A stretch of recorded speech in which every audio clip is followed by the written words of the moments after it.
এই জন্য এই যে নফসে আম্মারাকে দলন, নফস হলো তিনটা হলো রুহ, সোল, নফসে মুতমাইন্না সোল অফ পিস, শান্তির আত্মা। তারপরে নফসে লাওয়ামা হলো সোল এনজয় রিগ্রেটস, যে আত্মাটা মানুষকে অনুশোচনা জাগায়। আমি জুমার মসজিদে একটু আগে আসলাম না কেন, তাহলে তো ভালো কথা শুনতে পারতাম।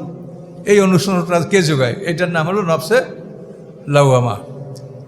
আমি এটা কেন করলাম, আমি ওই একটা বাচ্চাকে শর দিয়েছি, এটা তো আমার দেওয়া উচিত হয় না, এটা কেন করলাম, আমি অমুক করে জুলুম করেছি, আমি আমার ছেলেকে মেরেছি, স্ত্রীকে মেরেছি, এটা আমার ঠিক হয় নাই, এই অসহায় মানুষকে আমি মারলাম কেন। এই যে মনের মধ্যে একটা অনুশোচনা আসে, এই অনুশোচনাটা যোগায়, এটার নাম হলো নফসে লাওয়ামা।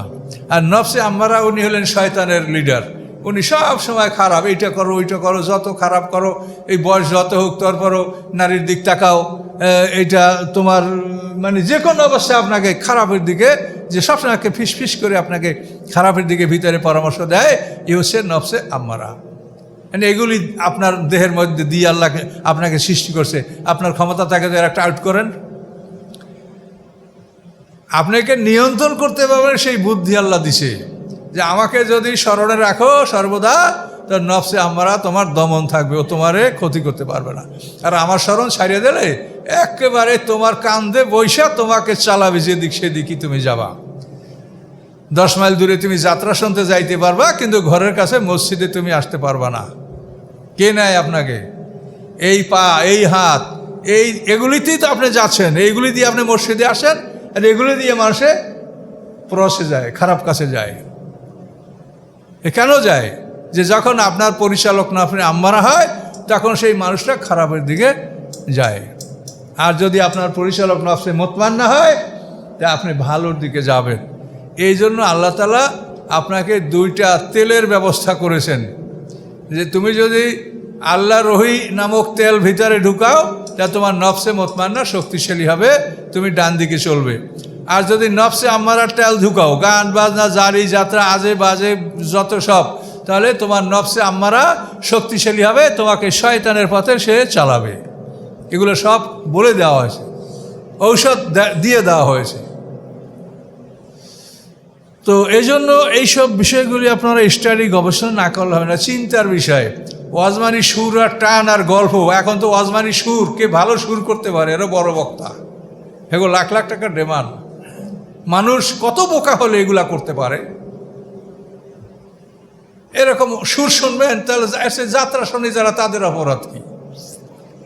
আপনি জ্ঞানের কথা শুনেন, নিজেরা সতর্ক হন, নিজেরা ভালো কাজ করেন, এবং নিজেরা আল্লাহর কাছে জবাব দিতে হবে যে আমি কি দায়িত্ব পালন করছি, সে ব্যাপারে চিন্তা করেন। আর এখনও যারা কোরআনকে ধরেন নাই, কোরআনকে ধরেন। মসজিদ থেকে বাইরে গেলে শয়তান আপনাকে পাকড়াবার চেষ্টা করবে, কাজে আপনি দৃঢ় সংকল্পবদ্ধ হন, বাকি জীবন কোরআনের পিছে ব্যয় করেন, বহু শান্তি পাবেন, বহু কিছু নিয়ামত পাবেন, সোনার বাড়িঘর পাবেন, অনন্ত জীবন পাবেন, চিরকুমারী স্ত্রী পাবেন। আল্লাহর কোরআনের কাছে ফিরে আসেন, তওবা করেন। পৃথিবীতে তওবা করলে আল্লাহ তা মানুষের তওবা কবুল করে। এখান থেকে বের হয়ে যাওয়ার পরে কিচ্ছু কাজ হবে না। তো আল্লাহ বলেন, ইন্নালা কাফির নাহারে সাভান তাবিলা, নিশ্চয়ই আপনার জন্য দিনের বেলায় সাভান তাবিলা, লম্বা সাঁতার। সাভান মানে সাঁতার কাটা। তো এই সমস্ত ভাষা কিন্তু আমরা আমাদের এই পারিবারিকভাবে আমরা মায়েদের কাছে শুনছি, এই সারাদিন সাঁতরাতে আমি আর পারছি না, এরকম ভাষা আমাদের মায়েদের মুখে শুনেছি আমরা। এখন কোন অঞ্চলে কি বলে, আমরা তো ওই অঞ্চলের মানুষ। এই সাভান শব্দ তো সাঁতার কাটা, যে আপনি তো সারাদিন সাঁতরাতে আপনার দিনটা যায়, আপনি অবসর পাচ্ছেন না। ইন্নাল কাফির নাহারে সাভান তাবিলা, দিনের বেলায় তো আপনার জন্য লম্বা সাঁতার, অর্থাৎ পারিবারিক কাজ, এই ঝামেলা ওই ঝামেলা, এই সালিশি, এই ব্যবস্থা, এর ভালো এর মন্দ, এগুলা। এজন্য আপনি কি করবেন? ওয়াজকুর ইসমা রব্বিকা, আপনি রবের নাম স্মরণ করেন রাতের বেলা, তাবাত্তালা তাবতিলা, এবং রাতের বেলায় আপনি সম্পূর্ণ এক মনে ফুল অ্যাটেন্টিভলি আপনি রাত্রে আল্লাহকে স্মরণ করেন। তাবাত্তালা তাবতিলা, সম্পূর্ণ মনোযোগ সহকারে, ফুল অ্যাটেনশন আপনি রাত্রে আল্লাহকে স্মরণ করেন। দিনের বেলায় আপনার এই ঝামেলা ওই ঝামেলা, এই কাজ সেই কাজ, সাথে সাথে দিন পার হয়ে যাচ্ছে আপনার। এখন রব্বুল মাশরিকল মাগরিবে, তিনি পূর্ব পশ্চিমের রব। এই যে পূর্ব দিক, এই দিকের রব আল্লাহ, পশ্চিম দিক এই দিকের রব আল্লাহ, পূর্ব পশ্চিমের তিনি রব। লা ইলাহা ইল্লা হুয়া, তিনি ছাড়া কোনো উপাস্য নাই। ফাত্তাখিযু ওয়াকিলা, আপনি তাকে অভিভাবক মনোনয়ন করেন। সে আপনার অভিভাবক হবে, সে আপনার ভালো মন্দ সব দেখভাল করবে। আল্লাহর উপরে আপনি সুপর্দ হয়ে যান। আউফাবিদু আমরি ইলাল্লাহ ইন্নাল্লাহ বাসীরুম বিল ইবাদ, এই দোয়াটা বেশি করে পড়বেন। এটার অর্থ কি? যে আমি আমার সমস্ত কার্যক্রম আল্লাহর উপরে সুপর্দ করে দিয়েছি, তিনি তার বান্দার দর্শক। আল্লাহর উপরে যদি আমাদের কার্যক্রম সুপর্দ করে দেই, তাহলে আমাদের আর কোনো চিন্তা আছে? আল্লাহর উপরে রাখছি, আল্লাহ যা করে তাই হবে, আমার কোনো ভয় নাই। তাহলে আপনি নির্ভয় হয়ে যাবেন যে আমি একজন দায়িত্বশীলের কাছে দায়িত্ব দিয়েছি, এখন যা হয় ওটা ঠিক। আর যদি দায়িত্ব আপনার উপরে থাকে, তা আপনি তো থরথর করে কাঁপতে থাকবে যে কি হয় কি হয় কি হয়। আর আল্লাহর উপরে দায়িত্ব দিলে আপনার চিন্তা মুক্ত। আমি তো দায়িত্ব দিয়েছি মহান ক্ষমতাবানের কাছে, আমার কোনো চিন্তা নাই। আউফাবিদু আমরি ইলাল্লাহ ইন্নাল্লাহ বাসীরুম বিল ইবাদ। রব্বুল মাশরিকল মাগরিব লা ইলাহা ইল্লা হুয়া ফাত্তাখিযু ওয়াকিলা, আপনি তাকে আপনার অভিভাবক আপনি নিযুক্ত করেন। অসবির আলা মা ইয়াকুলুনা, এবং ওরা যা বলে তার উপরে আপনি ধৈর্য ধারণ করেন। আপনাকে আগে বলতো মোহাম্মদ, এখন বলে মোজাম্মাম। আপনাকে ওরা আগে বলতো সাদেক আলামিন, এখন বলে কাজ্জাবুল খায়ের, মিথ্যাবাদী। আপনাকে মন্দ বলে গালি দেয়, আপনি ধৈর্য ধারণ করেন। এটা প্রাথমিক পর্যায়ে, এখন তো ধৈর্য ছাড়া কিছু নাই। অসবের, আপনি ধৈর্য ধারণ করেন। আলা মা ইয়াকুলুনা, উহার উপরে যা তারা বলে। ওয়াহজুরহুম হাজরান জামিলা, এবং তাদেরকে একেবারে সুন্দর রূপে ত্যাগ করেন। একেবারে সুন্দরভাবে ত্যাগ করে তাদের থেকে আপনি দূরে থাকেন। কোনোভাবে তাদের সাথে আপনি মেলামেশা করে তাদেরকে বোঝানোর চেষ্টাও করার দরকার নাই। যখন লাগবে সেটা আল্লাহ বলবে, বা কে হেদায়েত পাবে সেটা আল্লাহ জানেন। কাজে এই যাদের থেকে এটা আল্লাহ রসুলের বংশের বড় বড় নেতা সেতা, এদের ব্যাপারে এটা বলা হচ্ছে যে ওদেরকে একবারে ছেড়ে দেন, হাজরান জামিলা, সুন্দরভাবে ছেড়ে দেন। আর জারনি ওয়াল মুকাজ্জিবিন, ছেড়ে দেন আমাকে এবং মিথ্যাবাদীদেরকে। মিথ্যাবাদীদেরকে আল্লাহ বলেন আমি দেখব, আমাকে ছেড়ে দেন। বিরাট কথা। তাহলে এই মিথ্যাটা আল্লাহর কাছে এত বড় অপরাধ। শিরকের সমপর্যায়ের অপরাধ হবে মিথ্যা কথা বলা, কিন্তু আমাদের কাছে মিথ্যাটাই হচ্ছে সবচেয়ে বড় পুঁজি। কাজে এটা হওয়া উচিত না, এটার পরিণাম খুব খারাপ হবে, আপনি দেখবেন। তো আল্লাহ বলেন ছেড়ে দিন আমাকে এবং মিথ্যাবাদীদেরকে। উলিন নিয়ামা, এই মিথ্যাবাদীরা কি? নিয়ামতের অধিকারী, মাল আওলাদ ধন সম্পদ এই মিথ্যাবাদীদের কাছেই আছে। মাহরুম কালিলা, তাদেরকে অল্প সময় অবকাশ দেন, এরপরে আমি ধরবো। যখন ধরবো তখন দেখবেন যে কীভাবে ধরি। ধরেছেন আল্লাহ তাআলা, কেউ টিকেছে? সবাইকেই ধরেছে। তো এখানে এই মিথ্যাবাদী বলতে যাদের কথা উল্লেখ করা আছে তার মধ্যে প্রধান হলো ওলিদ ইবনে মুগিরা, তারপরে আজ ইবনে ওয়াইল, আবু জাহেল, এই ধরনের কিছু লোক যাদেরকে এই আয়াতে ইঙ্গিত করা হয়েছে। আল্লাহ সতর্ক করছেন, ইন্না লাদাইনা আঙ্কালা ওয়া জাহিমা, নিশ্চয়ই আমার কাছে আছে লোহার বেরি, লোহার বন্ধন এবং জ্বলন্ত আগুন। জাহিম মানে জ্বলন্ত আগুন। আমার কাছে লোহার বন্ধন এবং জ্বলন্ত আগুন আছে। আমি লোহার বেরি দিয়ে আটকাইয়া জ্বলন্ত আগুনে ওকে বেঁধে রাখবো। কত বড় ভয়ঙ্কর কথা। আর কি আছে? তোয়ামাজা গুচ্ছাতেন, এমন খাবার যেই খাবারে তাদের গলা আটকে দিবে, গলার মধ্যে যায়া গলাটাকে বন্ধ করে দিবে, ফলে সে মরবেও না বাঁচবেও না, এমন ভয়ঙ্কর জাকুম, বিষাক্ত কষ জাতীয় খাদ্য। তারপরে রাইসালাম তোয়ামুল ইল্লামেন দড়ি, এই দড়ি হলো কাঁটাওয়ালা একটা গুল্ম লতা, সব বড় বড় কাঁটা, শুকাইলে ওর কাঁটার ভয়তে কোনো প্রাণীর কাছে যায় না, এগুলো খাওয়াবে। ওই কাঁটা গলায় বিঁধে থাকবে, তারপর ওই জাক্কুম গাছ তা খাইতে হবে, পুষ খাইতে হবে। এই গরম পানি দ্বারা পুষকে উত্তপ্ত করে খাওয়াবে, এগুলো সব গলায় যেয়ে আটকে পড়বে। যা গুসাতেন, আল্লাহ বলেন আমার কাছে আছে খাবার যা গলা বন্ধ করে দেবে।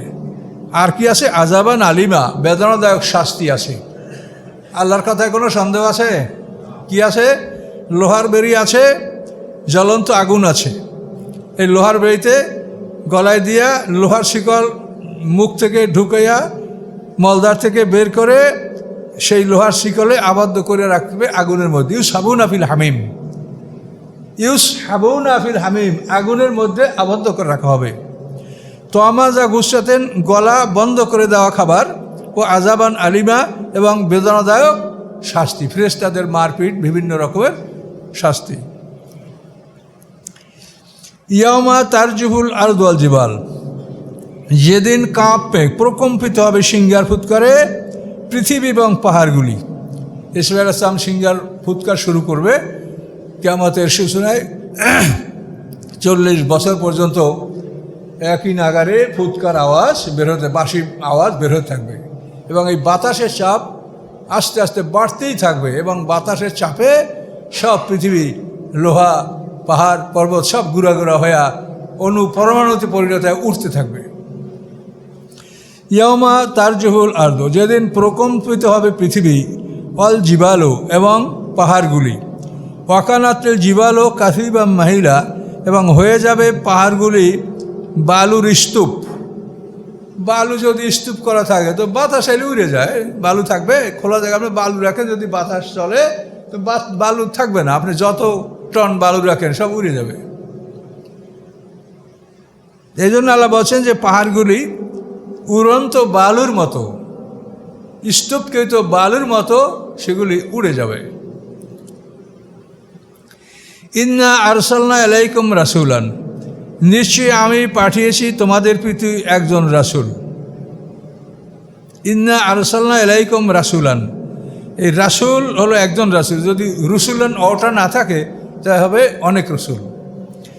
এখানে মুহাম্মদ সাল্লাল্লাহু আলাইহি ওয়াসাল্লামকে বোঝানো হয়েছে, নিশ্চয়ই আমি পাঠাইছি তোমাদের নিকটে, আরববাসীদেরকে আল্লাহ বলছেন রাসূলান, একজন রাসূল। সেই রাসূল কি? শাহেদানা আলাইকুম, সে তোমাদের উপরে সাক্ষী, তোমরা কি করছো ভালো মন্দ, তিনি এটার জন্য সাক্ষী। কামা আরসালনা ইলা ফিরআউনা রাসূলা, যেমন আমি পাঠিয়েছিলাম ফেরাউনের কাছে একজন রাসূল, মূসা আলাইহিস সালামকে। ফেরাউনের কাছে যেমন একজন রাসূল আমি পাঠিয়েছিলাম মূসা আলাইহিস সালামকে, ওইরূপ তোমাদের কাছে আমি একজন রাসূল পাঠিয়েছি। সে রাসূলকে মুহাম্মদুর রাসূলুল্লাহ সাল্লাল্লাহু আলাইহি ওয়াসাল্লাম।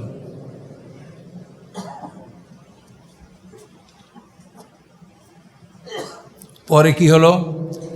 আসা ফেরাউনুর রাসূলা, ফেরাউন এই রাসূলের অবাধ্যতা করল। আসা মানে অমান্য করা, অবাধ্য হওয়া, অহংকার করে ফেরত দেওয়া।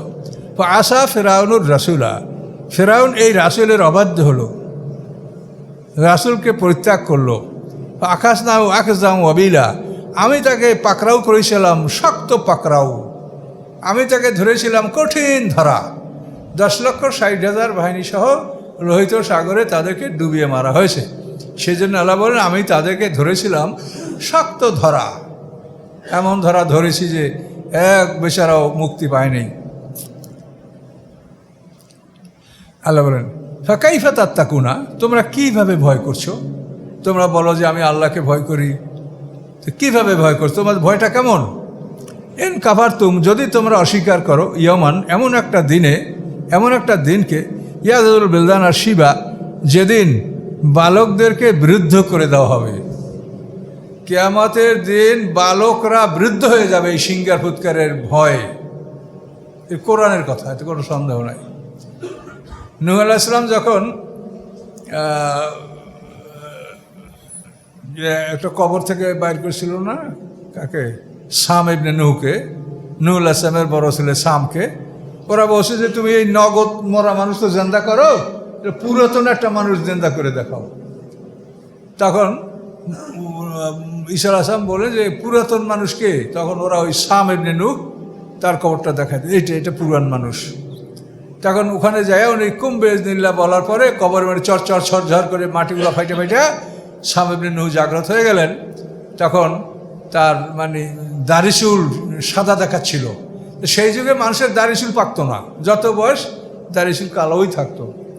তখন তাকে জিজ্ঞাসা করেছে যে আপনার দাড়ি-চুল সাদা হলো কেন? এত সাদা হয় না এই যুগের মানুষের। বলছে আমি মনে করছি বলতে কিয়ামত হয়ে গেছে, এই ভয়তে আমার দাড়ি-চুল সাদা হয়ে গেছে। কিন্তু এটা তো কিয়ামত না, ঈসা আলাইহিস সালামের সম্মানের জন্য এটা করা হয়েছে, আমি বুঝিনি, আমি তো মনে করছি কিয়ামত। এই জন্য আল্লাহ বলছেন যে সেই দিন ইয়ামা ইয়াজআলুল বিলদানা শিবা, সেদিন শিশুদেরকে বৃদ্ধ করে ফেলা হবে। এত বড় ভয়ঙ্কর অবস্থা।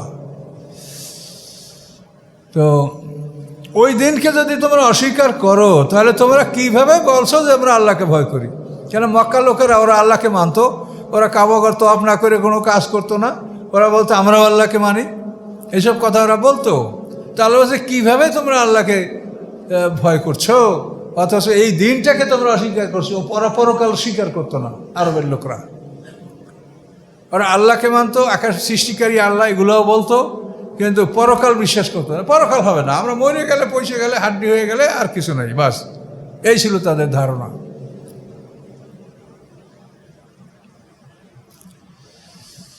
ফাকাইফা তাত্তাকুনা ইন কাফারতুম ইয়াওমা ইয়াজআলুল বিলদানা শিবা, কিভাবে তোমরা আল্লাহকে ভয় করছো যদি তোমরা অস্বীকার করো এমন একটা দিনকে, যেদিন বেলদানা শিবা, বেলদান মানে শিশুরা, শিশুদেরকে শিবা সাইবন মানে বার্ধক্য, শিশুদেরকে বার্ধক্যে রূপান্তরিত করা হবে। আসসামা মুনফাতিরুন বিহি, এবং সেদিন আকাশ ফেটে যাবে।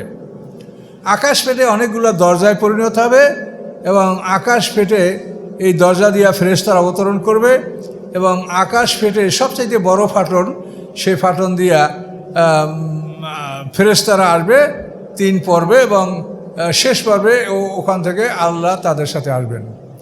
আকাশ ফেটে প্রথম যে ফেরেশতা পৃথিবীতে নামবে, তাদের পরিমাণ হবে পৃথিবীর হাশরের ময়দানের সমস্ত প্রাণীদের সমান, কিন্তু তখন আল্লাহ তাদের সাথে আসবেন না। এরপর দ্বিতীয় পর্বে ফেরেশতা নামবে, তারা হবে প্রথমবারের দ্বিগুণ। এবার তৃতীয় পর্বে ফেরেশতারা নামবে, তারা হবে দ্বিতীয়বারের দ্বিগুণ। 1 গুণ, 2 গুণ, 3 গুণ, আর 4 গুণ, 7 গুণ। হাশরের ময়দানে যত প্রাণী 7 গুণ ফেরেশতা।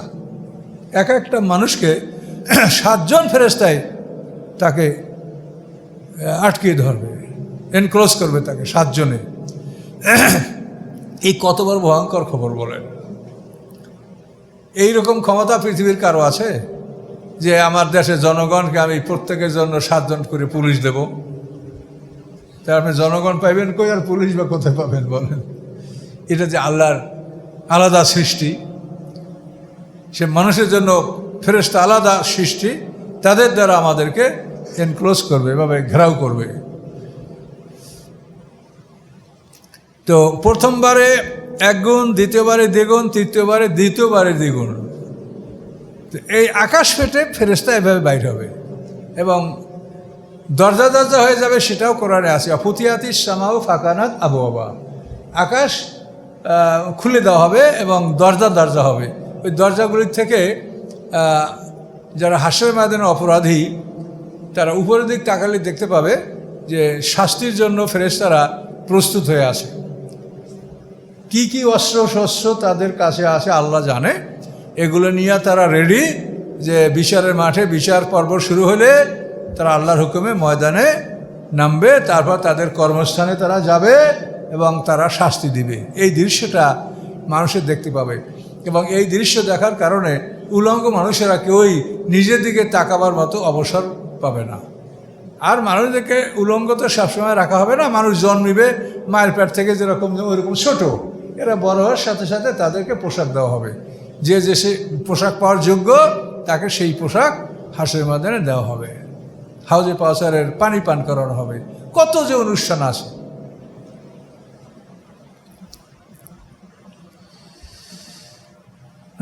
আসসামা মুনফাতিরুন বিহি, আকাশ ফেটে যাবে। কানা ওয়াদু মাফউলা, আল্লাহর প্রতিশ্রুতি মনে করার জন্য হয়ে গেছে।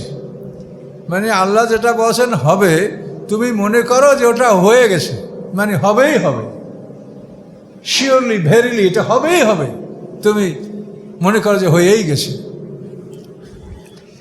ইন্না হাজি তাজকারাতুন, নিশ্চয়ই এই কোরআন হচ্ছে উপদেশ। এই কোরআন উপদেশ, ইন্না হাজি তাজকারাতুন, এই কোরআন উপদেশ। ফামান শাআ আত্তাখাযা ইলা রাব্বি সাবিলা, যে ইচ্ছা করে সে যেন রবের দিকে পথ ধরে। যে রবের শুভ সাক্ষাতের জন্য যে পথ ধরলে রবের শুভ সাক্ষাৎ পাওয়া যাবে, সেই পথ যেন ধরে। সেই পথের নাম সিরাতাল মুস্তাকিম। ওই পথ ধরলে আমাদের জীবন শেষ হবে, তারপর বাকি সময় আমরা বরজাকে থাকবো, তারপর হাসরের ময়দানে উঠব, আমরা আল্লাহর সাথে শুভ সাক্ষাৎ আমাদের নসিব হবে। এই জন্য আল্লাহ বলছেন যে আল্লাহর দিকে শুভ পথ, সরল রাস্তা সে যেন ধরে। এই কোরআন তাজকেরা উপদেশ, কোরআন অনুসারে আপনি সরল পথ ধরবেন। ইন্না রাব্বাকা, আবার আল্লাহ বলছেন ইবাদত সম্পর্কে, ইন্না রাব্বাকা ইয়ালামু, নিশ্চয় আপনার রব জানেন, আন্নাকা তাকুমু আদনা মিন সুলুসাল লাইল, নিশ্চয় আপনার রব জানেন যে নিশ্চয় আপনি দাঁড়ান, রাতে দণ্ডায়মান হন, আদনা মানে নিকটতম, 16 সাইয়ের লাইলে, 2/3 নিকটতম, অর্থাৎ 3 ভাগ করলে 3 ভাগের 2 ভাগ, 16 সাই, 2/3 রাতের, এই পরিমাণ আপনি দণ্ডায়মান হচ্ছেন। কেন সেই যুগে তো ঘড়ি টড়ি ছিল না, মানুষটা অনুমান ভিত্তিক চলতো। ঘড়ি কবে আসে? আমরা যখন পড়াশোনা করছি, হায় রে হায়, রাত থেকে উঠে রওনা করছি, যাব লঞ্চ ধরার জন্য, 10 মাইল হাঁটতে হবে। তো এখন এমনভাবে রওনা করছি, 10 মাইল যাওয়ার পরে দেখি রাত ভোর হয়নি। আমাদের জীবনে আমাদের লেখাপড়াটা এতই দুষ্কর ছিল যে এখন যেরকম আপনি হাতের ডানে বামে সব শিক্ষা প্রতিষ্ঠান, এটা কিন্তু আগে ছিল না। খুবই কষ্টকর ছিল লেখাপড়া। তো আল্লাহ বলেন সুলুসাল লাইল, আপনি রাতের 2/3 আপনি জাগছেন, জাগ্রত থাকছেন, অথবা নেসফাহু, অর্ধেক রাত আপনি জাগছেন, ও 16 সাহু, অথবা 3/1 পরিমাণ রাত্র আপনি জাগছেন, ও তয়ফাতুম মিনাল্লাযিনা মাআক, এবং তোমার সাথে আপনার সাথে একটা দল। এইভাবে রাতের 2/3 অথবা অর্ধাংশ অথবা 3 ভাগের 1 ভাগ সাহাবায়ে কেরাম সহ এরা রাত্র জাগ্রত হচ্ছে, রাত জাগছে, তাহাজ্জুদ নামাজ পড়ছে, কিয়ামুল লাইল করছে। আল্লাহু ইউকাদ্দিরুল লাইল ওয়ান নাহার, আল্লাহ হিসাব রাখেন দিবারাত্রির। কাদ্রা মানে হিসাব রাখ, আল্লাহ হিসাব রাখেন লাইল ওয়ান নাহার, রাতের এবং দিনের। এই রাত দিনের হিসাব তো তোমাদের কাছে নাই। আলেমা আল্লাহ তুহুসুহু, আল্লাহ জানেন যে তোমরা এটাকে গণনা করতে পারো না, রাতের অংশ প্রহর এগুলো তোমরা সঠিক গণনা করতে পারো না, এটা আল্লাহ জানেন। অতএব ফাতাবা আলাইকুম, আল্লাহ তাআলা দয়া নিয়া তোমাদের দিকে ফিরে আসলেন, আল্লাহ তাআলা দয়া নিয়া তোমাদের কাছে ফিরে আসলেন।